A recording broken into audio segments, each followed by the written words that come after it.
Welcome to the Kottke Ride Home for Thursday, January 27th, 2022. I'm Jackson Bird. Today, what is up with the drastically different predictions for this weekend's nor'easter? And how is snowfall measured anyways?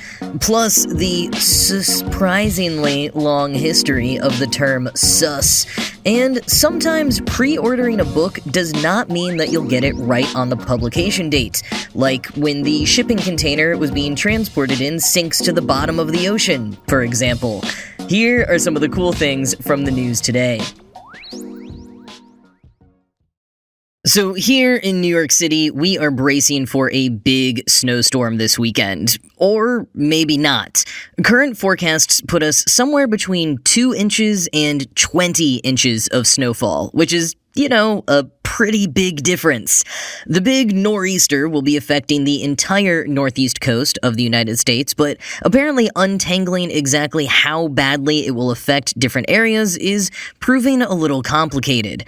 Quoting Gizmodo, who spoke with Nelson Vaz, a meteorologist with the National Weather Service's New York office, the main source of energy is a series of storms that will crash into the Pacific Northwest on Thursday. They will ride the jet stream across the U.S., take a turn down to the southeast before emerging over the Atlantic near the Carolinas. There, the systems will spin up into one major storm that will wrap around a cold core, taking on a classic nor'easter comma shape as it rakes the eastern seaboard. Importantly for the forecast, meteorologists are relying on models right now, with few observations of the actual storms in question. Weather balloons and other types of observations launched over the coming days will give meteorologists more concrete data to feed into models and help refine the forecast itself, which is a mix of model information and human understanding of models and local conditions. It is all but certain the nor'easter will intensify rapidly enough to be considered a bomb cyclone. That is, it will see its pressure drop at least 24 millibars in 24 hours. But the exact track is still very much a work in progress. The system still has a long journey across the country, and there's a lot that could happen between now and then to the systems, as well as areas of high and low pressure that will dictate how they combine and move up the East Coast. End quote.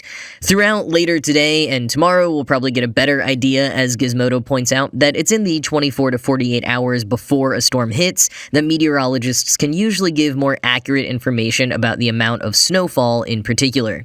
They point to one metric to pay attention to, the 40-70 benchmark. The 40-70 benchmark, quoting weather.com, means 40 degrees north latitude and 70 degrees west longitude. In general, when cold air is available over the northeast, a low tracking through this general point on the globe is in the sweet spot for delivering a thumping snowstorm to at least parts of the northeast. End quote. But the different models out there are still disagreeing on if the storm will pass through the 40-70 benchmark or be further or closer to the shore. And here's a bigger question. Even if they could say with certainty that New York City is getting 20 inches of snow on Saturday, what does that mean practically? And how is that measured? Well, fortunately, Penn State Meteorology and Atmospheric Science Associate Teaching Professor Bill Syrett was ready for that question with an incredibly well-timed article in The Conversation this morning. Actually, I think this was republished from a 2015 article, so really just kudos to The Conversation for knowing what articles people will click on given other news. Anyways, in the U.S., we use a series of guidelines established by the National Weather Service back in 1890 to measure snowfall, and the data is gathered by a network of 8,700 volunteers across the nation who send in daily reports about their local weather, not just snow, but also temperature, precipitation, and more. But let's talk about the snow.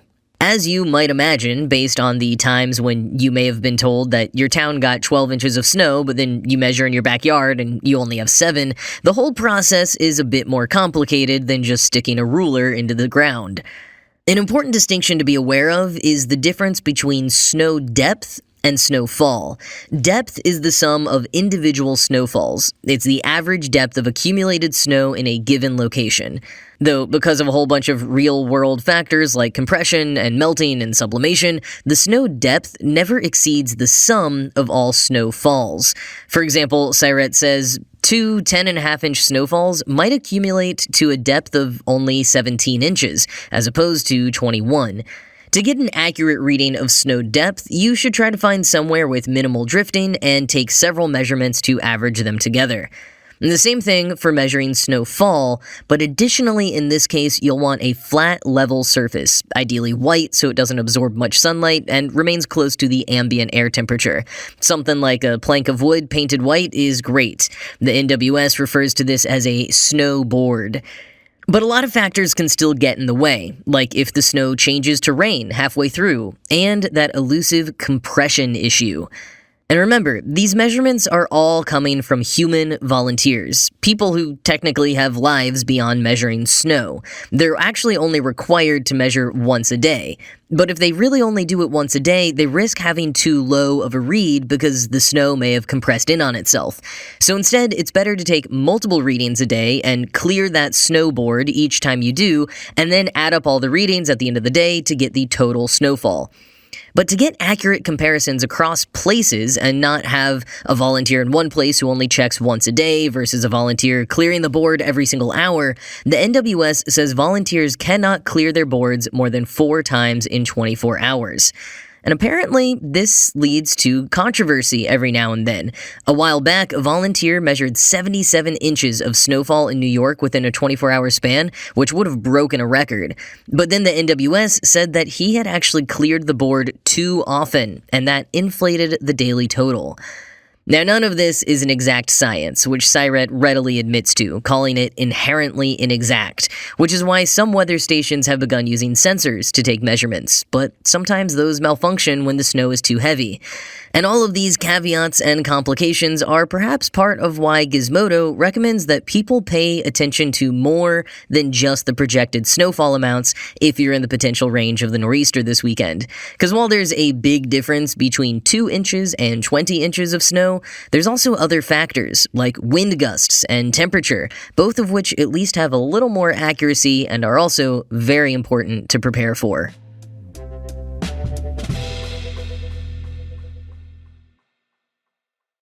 If you have kids, or spend enough time online, you've probably heard the word sus a lot over the last couple of years.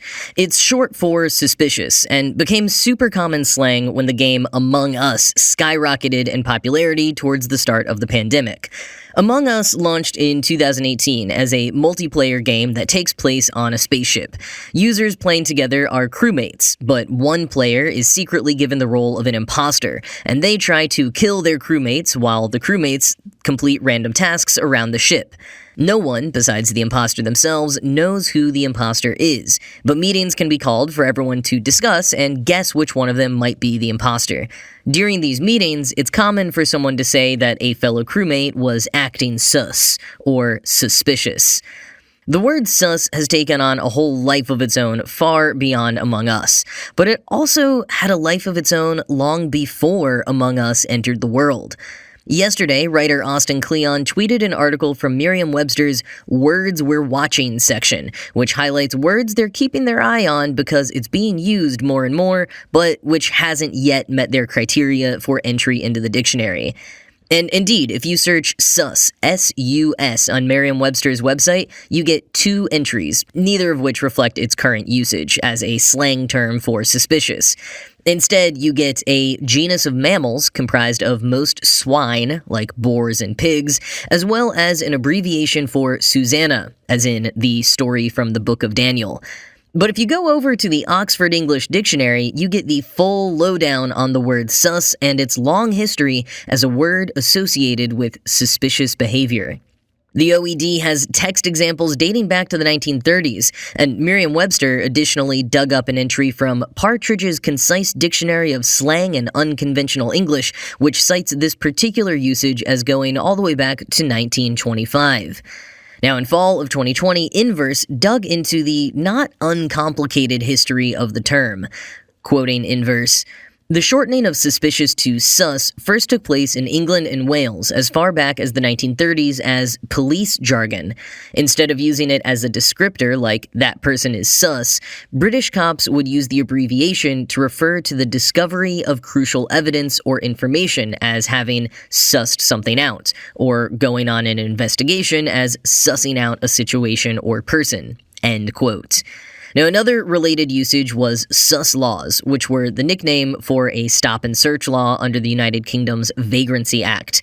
While the Vagrancy Act itself dated back to 1824, the nickname for sus law doesn't appear in writing anywhere until at least the 1930s. Vagrancy acts in the UK and elsewhere were typically used to arrest someone who wasn't technically breaking any other laws, but whom police felt was going enough against social norms or what they deemed acceptable in public. For example, many people in the 19th and 20th centuries who defied gender norms, either in behavior or in their clothing, were arrested under charges of vagrancy. Vagrancy laws were also aimed at sex workers, people experiencing homelessness, and, in the post-Civil War era in the United States, formerly enslaved people. Inverse explains further, quote, "Sus laws gave British law enforcement the power to search and potentially arrest people who they believed were up to no good. Specifically, the cops had to think a person was in violation of the Vagrancy Act of 1824, which only required them to establish that someone was a suspected person with intent to commit an arrestable offense. The practice was found to disproportionately target black and brown people and have little to no impact on crime in London.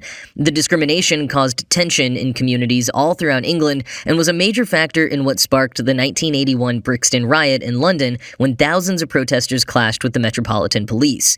The policing practice was repealed that same year, however, similar legislation was later enacted, and the effects of sus law are still felt in the British political climate today." End quote.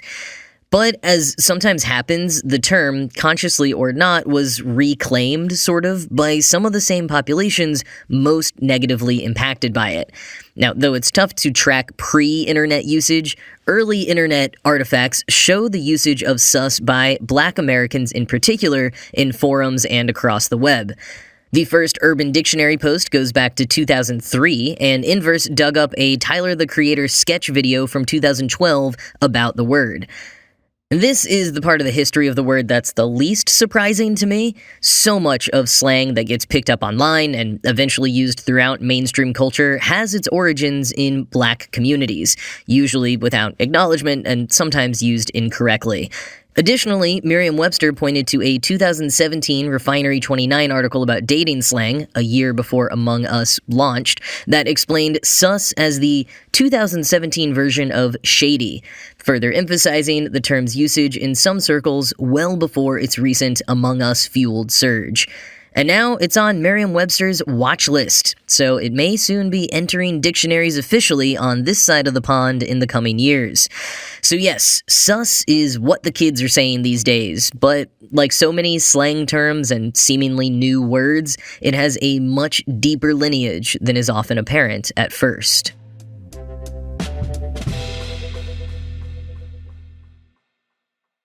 The shipping containers are at it again. Following heavy winds in the mid-Atlantic, a boat called the Madrid Bridge lost 65 of the shipping containers it was carrying.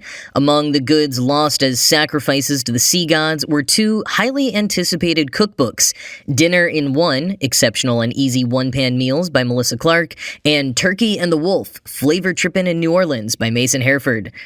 Both books were set to come out soon, but have now been delayed until June and September due to all pre-order copies now residing at the bottom of the ocean.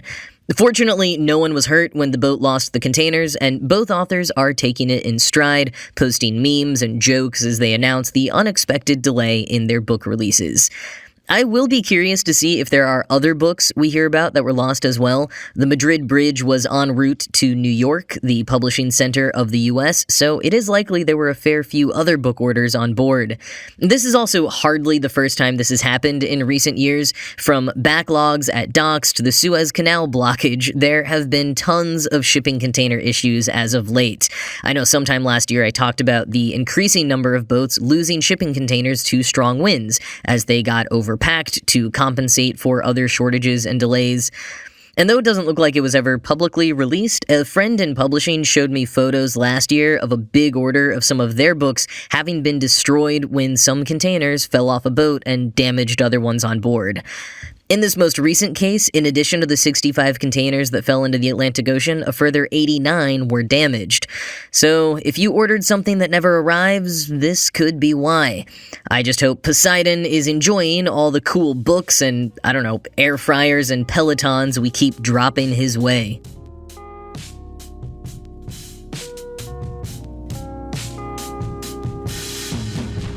Well, that is it from me for today. As always, this show was produced by Ride Home Media and Kottke.org. I am Jackson Bird, and I will talk to you again tomorrow.